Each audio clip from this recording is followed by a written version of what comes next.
देखो बेटे स्टार्ट करते हैं अपन अकाउंट्स। तो अकाउंट्स को समझने के लिए देखो आपके लिए बिल्कुल नया चैप्टर है ये अकाउंटेंसी। तो इस सब्जेक्ट को समझने के लिए सबसे पहले तो अपन ये चीज देखेंगे कि नीड ऑफ अकाउंटिंग क्या है। What is the need of accounting. Need of accounting यानी अकाउंट्स की नीड क्यों पड़ी और इसकी नीड है क्या।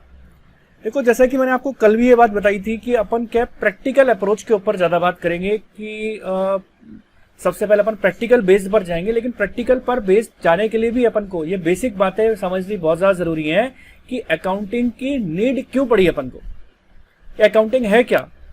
तो देखो बेटे मैं आपको कुछ पिक्चर्स बना के आपको बात को समझाऊंगा कि अकाउंटिंग क्या है, इसकी जरूरत क्यों पड़ती है, ये सब्जेक्ट है क्या। सबसे पहले अपन इस चीज को समझना बहुत जरूरी है। तो देखो बेटे क्या चीज है कि हमारी जो बिजनेस है, जो हमारा बिजनेस है वो जब आज से काफी समय पुरानी बात करूं तो हमारा बिजनेस में हमारी सोसाइटी के अंदर हमारी सोसाइटी इतनी ज्यादा कॉम्प्लेक्स नहीं थी।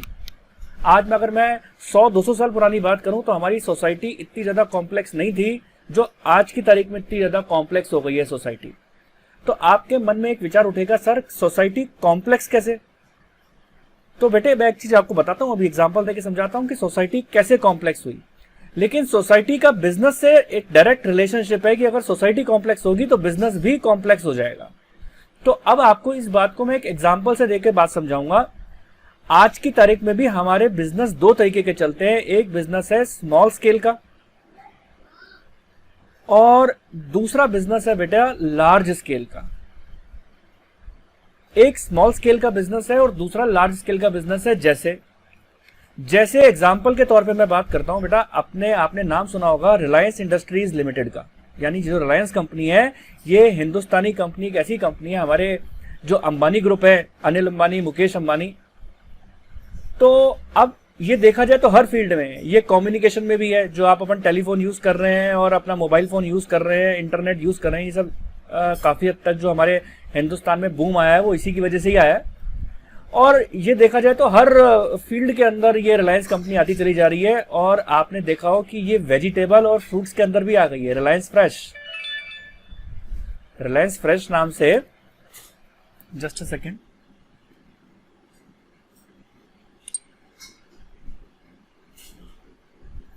ये रिलायंस फ्रेश नाम से वेजिटेबल और फ्रूट्स के अंदर भी आ गई है।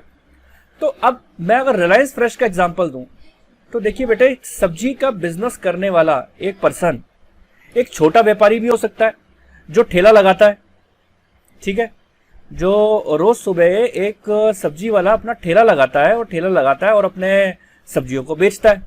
ये सारी सब्जियां पड़ी हुई हैं इस ठेले पे। और एक साहब आपके लार्ज स्केल का बिजनेस जो अनिल अंबानी और मुकेश अंबानी कर रहे हैं रिलायंस फ्रेश के नाम से।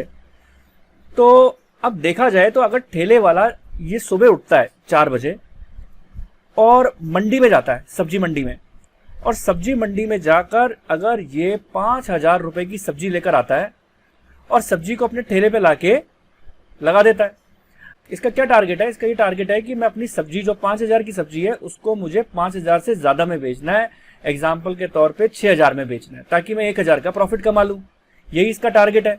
जैसे मान लो अगर आलू लेकर आया है ये 20 रुपए किलो, तो ऑब्वियस सी बात है ये 20 रुपए से ज्यादा में बेचेगा, 25 रुपए किलो। टमाटर लाया है मान लो 15 रुपए किलो, तो ये 15 रुपए से ज्यादा में बेचेगा। किसी को 17 रुपए में बेच देता है, किसी को 20 रुपए में बेच देता है, किसी को 16 रुपए में बेच देता है। यानी इसको ये बात पता है कि मुझे 15 रुपए किलो से ज्यादा में बेचना है। तो अब आप भी अगर इस ठेले वाले से सब्जी लेने जाते हो तो आप सब्जी का थैला उठाते हो और सब्जी का अपना जो थैला है उठाकर उसको पैसे देकर और अपने घर आ जाते हो। अब एक बात बताओ, क्या वो सब्जी वाला आपसे आपका नाम पूछता है कि आपका नाम क्या है, आपके घर का एड्रेस क्या है? वो आपसे नहीं पूछता।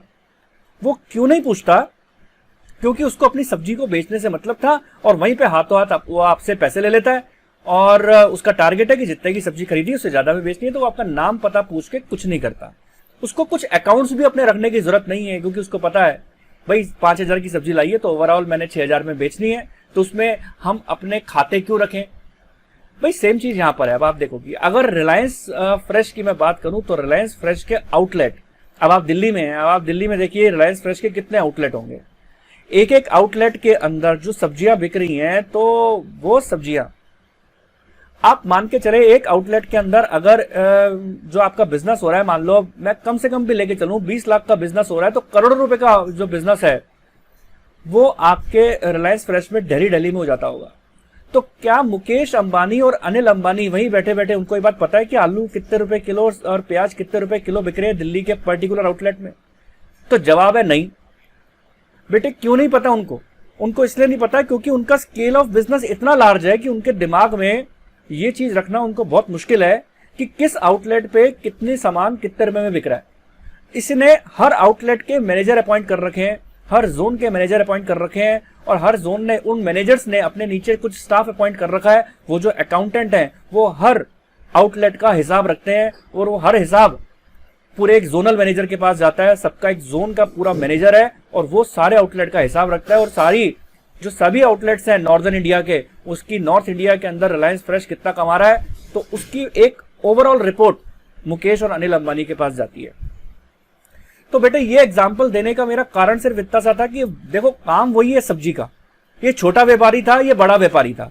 तो छोटे व्यापारी ने जो काम किया वो इस तरीके से, उसको कोई अकाउंट्स रखने की जरूरत नहीं पड़ी क्योंकि उसका स्केल इतना छोटा है। उसके माइंड में सब कुछ उसको याद है कि मैं 15 रुपए किलो टमाटर लाया हूं तो मुझे 20 रुपए किलो में बेचने हैं, और अगर मैं 20 रुपए किलो प्याज लाया हूं तो मुझे 25 रुपए किलो में बेचने हैं। तो उसका वो कोई भी खाता नहीं रखता, उसका कोई उसका रिकॉर्ड रखने की उसको जरूरत नहीं है।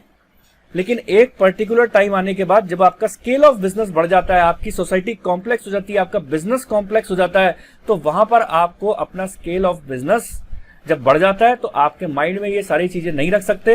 वहां पर हमें किसने कितने पैसे लिए, कितने दिए, कितने का प्रोडक्ट बेचा, कितने का खरीदा, वो सारी बातें आपको अपने माइंड में रखनी जरूरी हैं।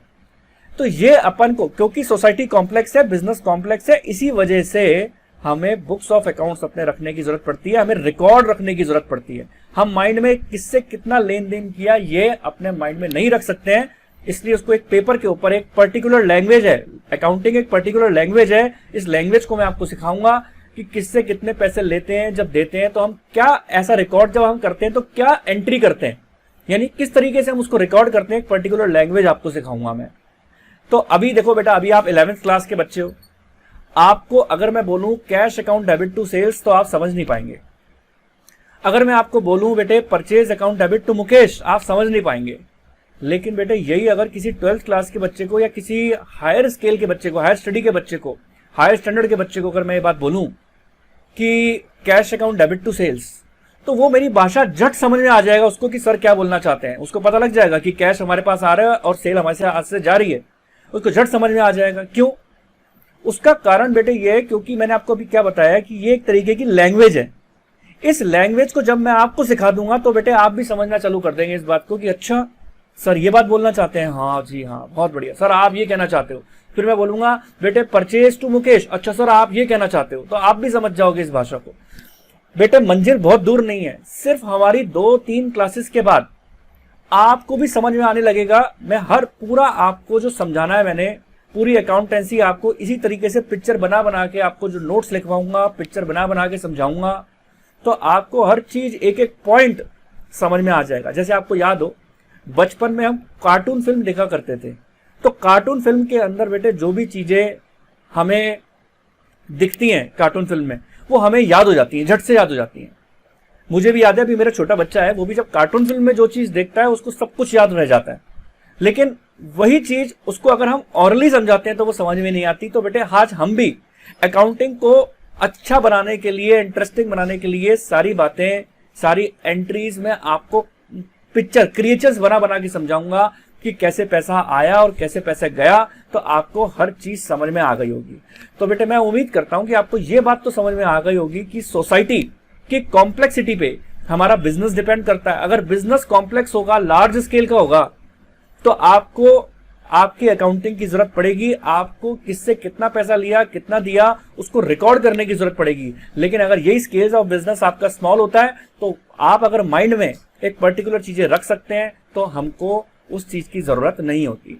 आज मेरे पास अगर 4 बच्चे पढ़ते हैं तो चारों बच्चों से कितने पैसे क्या लिए ये मैं माइंड में रख सकता हूं, लेकिन अगर मेरे पास 40 बच्चों का बैच है तो किस बच्चे से कितने पैसे कब क्या कैसे लिए वो मुझे माइंड में रखना मुश्किल है। तो उसके लिए मुझे अपने रिकॉर्ड रखने पड़ेंगे, अकाउंटिंग रिकॉर्ड। तो बेटे मैं उम्मीद कर रहा हूं कि आपको इस बात को समझ में आ गई होगी कि अकाउंटिंग की जरूरत क्यों पड़ती है।